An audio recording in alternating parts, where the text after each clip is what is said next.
Hello everyone. I welcome you back to my channel, the TA Effect GH on YouTube. I know it's been several weeks, yes, but I'm finally back, right? Yes, thank you guys for sticking with me all through this part and also watching our videos, leaving us a like, and also sending in your comments. So, if you have made it here, I just want to officially announce a very great and exciting news for all international students in Canada for 2024. Yes. One will ask, what do I mean by this? It is about the extension of the unlimited off campus working hours for all international students. Great news, right? Yes. I know you are excited and you are jumping around hearing this. Yes, the unlimited hours has been extended to April 30th, 2024. You know, the Minister for IRCC, Honorable Mark Miller, in a recent update on December 7th, 2023, he came up with the new changes to temporary policies about the unlimited off-campus working hours for international students.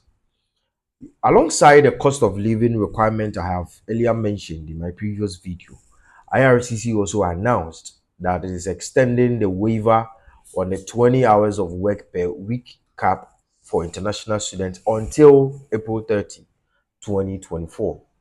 This applies to international students already in Canada as well as those who have already submitted an application for a study permit as of December 7th, 2023. It is kind of sorrowful if you are now thinking of applying for your study permit from today onwards. You won't benefit from this great news. Nonetheless, that shouldn't stop you from doing that, right? Yes, since it's always, there's always a new update. One can never tell, because few weeks or few months ago, IRCC came up with a new update that they were going to end the unlimited working hours as of December 31st, 2024. That means that from January 1st of 2024, all international students were going to work only 20 hours.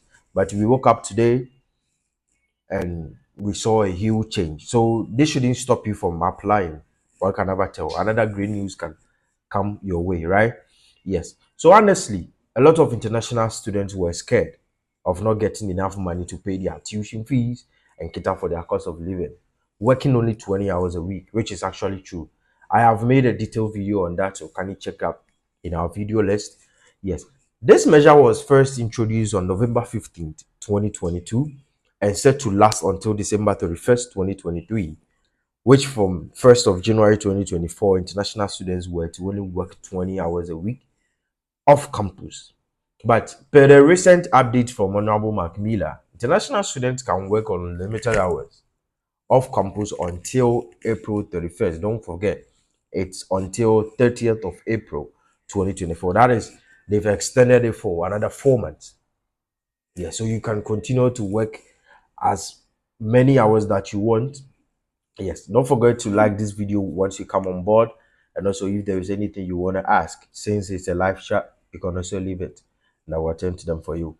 So now let's take a look at the criteria to benefit from this new change. Students may be eligible to work while studying in Canada if: one, you hold a valid study permit; two, you are studying a full-time program at a designated learning institution. But I've seen the proof of funds too has been changed. Yes. Could be drivers. Yeah, we just streamlined a few minutes ago, almost like an hour ago. Yeah, we made mention of that in our previous video, so you can go watch it.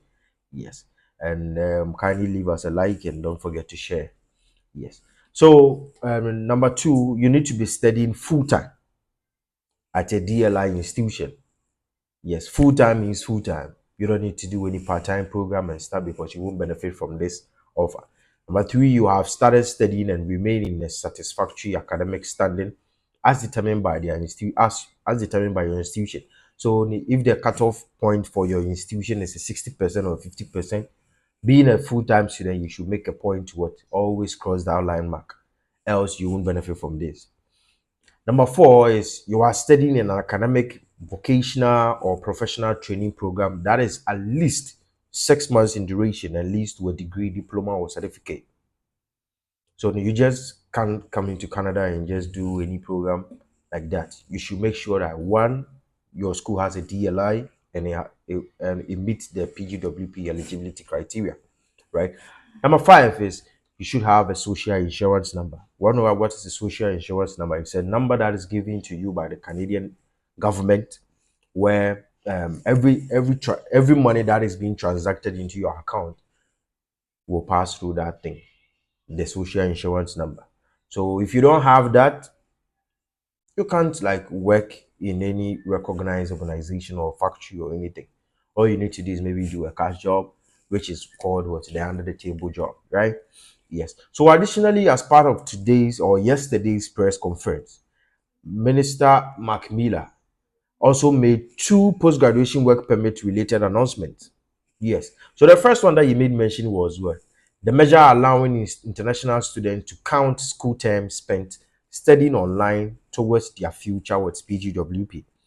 As long as this time does not make up more than half of the students' total time in the program. It will be extended until September 1st, 2024. This policy actually allowed international students to count time spent studying online towards the length of a future PGWP, as long as it constitutes less than 50% of your study program. Yes, so if your studies are online, you shouldn't work more than 50% of the time spent in school, else your future PGWP will have some issues. So this is from Abdul Samad Awudu. So if it's 2 years, then to be 40,000 living expenses plus your 1 year tuition fees. But the second year, 20,000 will not be considered. I think now it will not be advisable to present less than 550. Yes, it will be safe to present like 600 plus. Yes, just to be on the safer side, you should have like 6 billion in your account, just to be on the safer side, because you can't tell if your program is like a 2 years or a 4 years, as you are saying. You can't tell the amount they will be looking for. Now they are saying if you are coming for 1 year program, one, you need to have 20,635 Canadian dollars aside your first tuition fees and your travel cost, your cost of living and everything. So if your program is 2 years or 4 years, one can't tell. You should have excess amount of money in your account. So just to be on the safer side, at least get like 6 billion or 8 billion. Even if you can get 10 billion, just get that amount of money in your account. Yes, as I explained in the previous video, we are the cause of this. We the blacks over here, I say we are the cause of this, because all the Indians and the Philippines and stuff, when they come, they go to school, but it's only our Ghanaian brothers, our Ghanaian sisters, and our Nigerian brothers, and those from Kenya and all African continent. When they get in here, it is when they have stories to tell that they want to like go for seek asylum and stuff. Their family members are chasing them. So, if you think about this, it just doesn't relate. Someone who showed an amount of 5 billion in her account, paying for catering for his or her tuition, her cost of living, and everything. Once you get into the country, it's another story altogether. So now they just want us to make sure, they just want to make sure that the people they are letting into the country, they are not people that will go and seek for asylum and later become a burden to the country. That is why this new development has come by, right? Yes. So back to what we were saying. So the second thing that Honorable Mark Miller made mention about the PGWP related announcement is there will be no further extension of PGWPs. On three separate occasions, the government of Canada utilized a special temporary policy to extend post-graduation work permit for an 18-month period. They've done that for 3 times, and they are not thinking of doing any further extensions moving forward. Individuals eligible to apply under the most recent extension policy with work permits expiring as late as 31st of December 2023 may do so, but IRCC will not seek to extend PGWPs after this period has ended. So moving forward from 31st of this month, IRCC will not be extended any post-graduation work permit. If your post-graduation work permit expires, you're on your own, right? Yes. So these are the recent updates from IRCC. If there's any question, you can drop them and then we'll talk about it. But for the meantime, if you are just joining and see this video, we've already made a previous video talking about the new cost of living requirement that RCC has brought to the table, which is a very sad news for prospective international students coming into Canada. But as I said, it shouldn't stop you from what pursuing your dreams of relocations. Yes, just keep your fingers crossed. Anything can happen at any point in time. As I was saying, we were thinking from 1st of January 2024, we were going back to 20 hours. But we just woke up to see an amazing great news from IRCC extending what? The unlimited working hours for another 4 months. One can we can tell that until April 30th that they are saying it ends. They may also extend it for another 4 months or 5 months. Yes. Can you like this video, guys? Can you like this video? And don't forget to share with all your loved ones. Share with everyone that you it's already in Canada here. This is a great news for everyone. We all need to know about this. Yes. And also those thinking of coming and who have already submitted their study permit applications as of December 7th, you are all going to benefit from this great news. Yes. So thank you guys for watching. Kindly subscribe to our YouTube channel. Leave us a like and kindly leave your comment if this news did it for you. Right? Yes. Thank you guys for watching.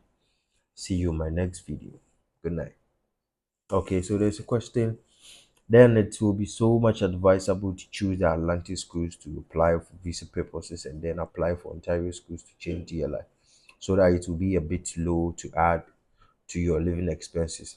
You know, what this news is actually talking about is it relates to every province here in Canada. Yeah, and it is not only specialized to maybe Ontario or British Columbia. It's the whole of Canada. Yes. So even if your school is in the Atlantic provinces, maybe it's in BC, it's in Yukon or stuff, you still need to show this amount of money and stuff in your bank account. Yes. So it is. Well, for PR purposes, it's actually a good thing to think of the Atlantic provinces. Yes.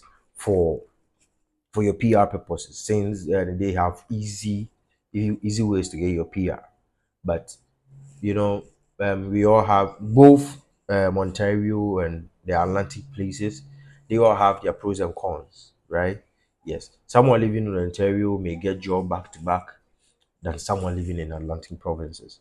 Yes. And also, if it comes to PR and stuff, someone in BC or any other province in the Atlantic sector, they also get PR relatively easy than someone living in Ontario. So each of them has pros and cons and stuff, right? Yes. So we should all take notice of these two important updates from IRCC, because if you don't take them into proper account, you will be refused your visa, and it will be such a very bad news for you.